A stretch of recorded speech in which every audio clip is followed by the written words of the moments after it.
He was the kind of man the city had learned not to see.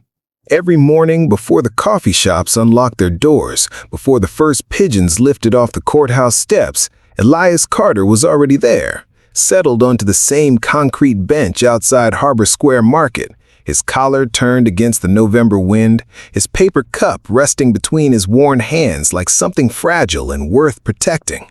He never shouted, he never demanded. He simply existed in a city that had decided, a long time ago, that his existence was an inconvenience it preferred not to acknowledge.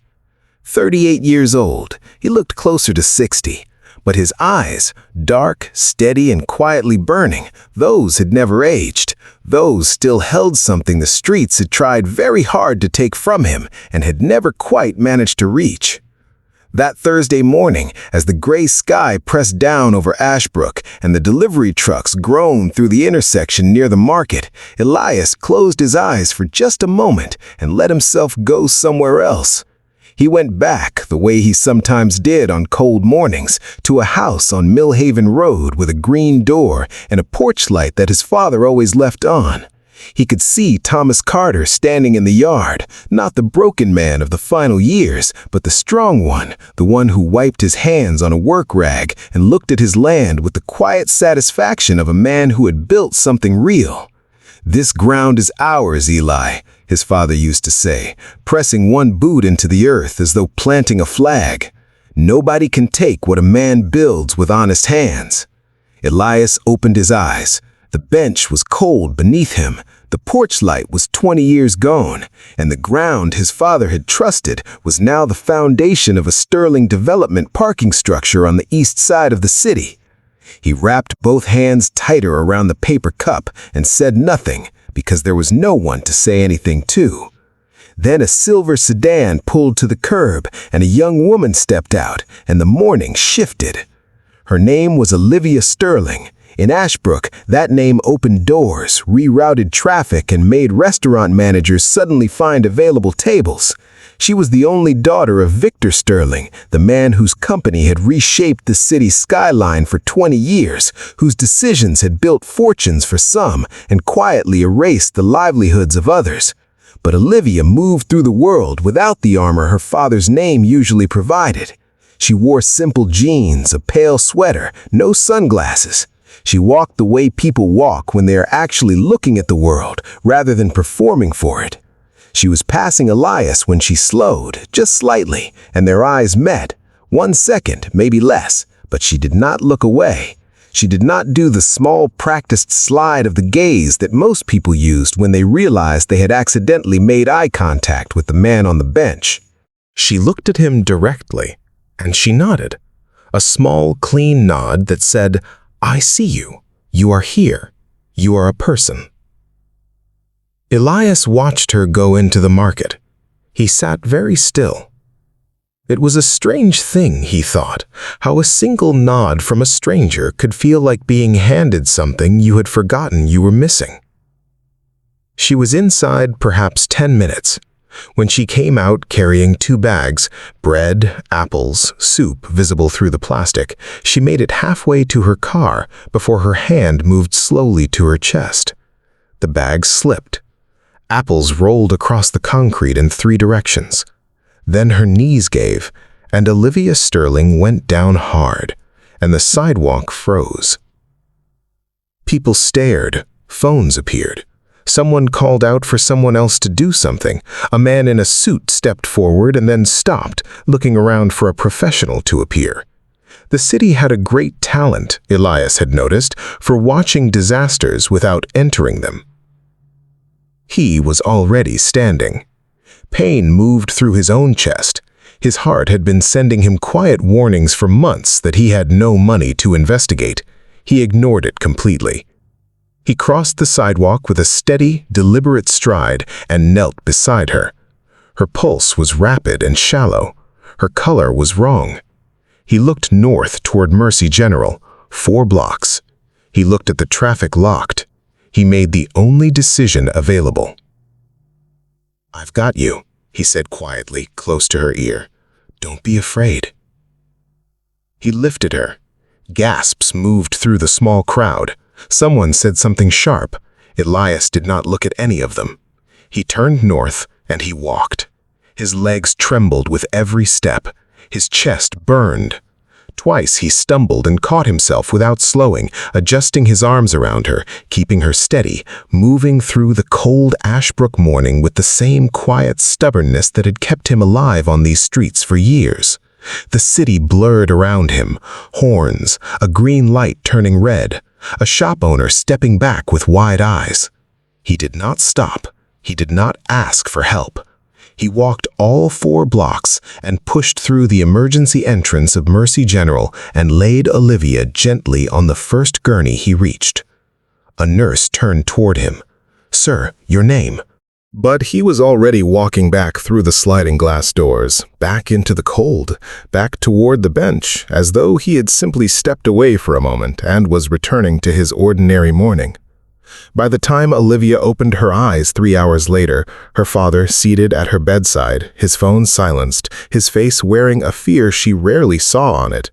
The man who had carried her through the streets of Ashbrook had left no name, no trace, nothing but a grainy image on hospital security footage of a figure in a worn coat crossing the parking lot and disappearing north. She went back to the bench on the 3rd day after her release. Her cardiologist had suggested rest. Her father had suggested a private driver and a quiet week at home. Olivia had nodded at both of them and driven herself to Harbor Square Market. Elias was there. Of course he was there. She sat down beside him without asking permission, and for a long moment they said nothing. The morning traffic moved through the intersection. A sparrow hopped along the gutter. "You left before I could thank you," she said. "You didn't owe me a thank you," he said, looking at the street. The corner of his mouth moved. Not quite a smile, but the memory of one. "I walked 4 blocks," he said. She came back the next day with 2 coffees. She sat down and handed him one without making it a ceremony, without the careful performance of generosity that people sometimes used when they wanted credit for their kindness. She simply sat and drank her coffee and asked him how the morning had been. He answered briefly. She listened completely. And something about being listened to, fully, without distraction, without the subtle impatience he usually felt from the rare person who acknowledged him, loosened something in Elias that had been held tightly for a very long time. He began to talk. Not all at once, slowly, across many mornings, the way a frozen river begins to move in early spring. First a sound, then a crack, then a slow and unstoppable opening. He told her about Millhaven Road, about the green door and the porch light, about Thomas Carter's 3 acres and his 12 employees and his honest, unspectacular, deeply meaningful trucking business, about how when he was 19, the pressure had begun. Permit rejections with no clear reason, a small fire in the warehouse that investigators never fully explained, inspections that found violations no one had ever cited in 20 years of operation. His father had fought it with everything he had, lawyers he could barely afford, letters to city officials who did not respond, nights at the kitchen table with papers spread out under the yellow overhead light, his large hands pressing flat against the documents as though he could hold the whole thing together by force of will. He could not. The business collapsed. The land was seized. Thomas Carter had a stroke 4 months later and died in a hospital bed looking at a ceiling, and Elias had held his father's hand and felt the exact moment when the hand stopped holding back, and he had understood then that grief could kill a man as efficiently as any disease. Elias had spent years afterward piecing together what had been done. He had found documents. He had found a former city official who spoke briefly before recanting. He had found the name of the company that had orchestrated the pressure campaign, acquired the Millhaven land, and built a parking structure on the grave of his father's life's work. He had found the name, and then he had sat with it for 7 years because he had no power, and the name had all of it. The name was Victor Sterling. Olivia did not speak for a long time after he said this. She held her coffee cup with both hands and stared at the street, and Elias watched her from the side, watched her process the weight of what she had just been handed, watched her not look away from it, not reach for a denial. When she finally turned to him, her eyes were full, but her voice was steady. "How long have you known it was my father?" she asked. 7 years. She absorbed that. 7 years of sitting on this bench, knowing. 7 years of watching Sterling Towers rise on the Ashbrook skyline. "And you still carried me to that hospital," she said. Not a question, something she was pressing between her hands to understand its real shape. "You weren't your father," Elias said simply. "You were a person who needed help."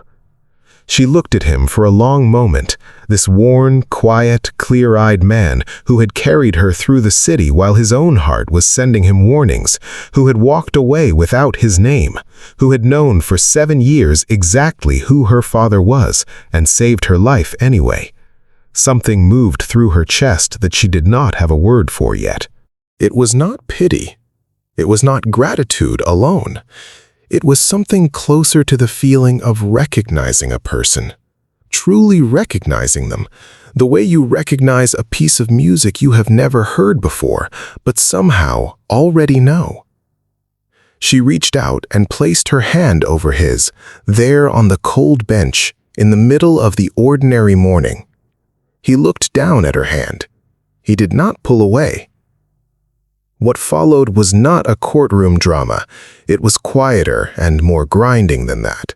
Olivia hiring her own attorney, tracing Elias's documents against Sterling Development's archived records, finding the former official's original statement, locating 2 other Millhaven families with nearly identical stories.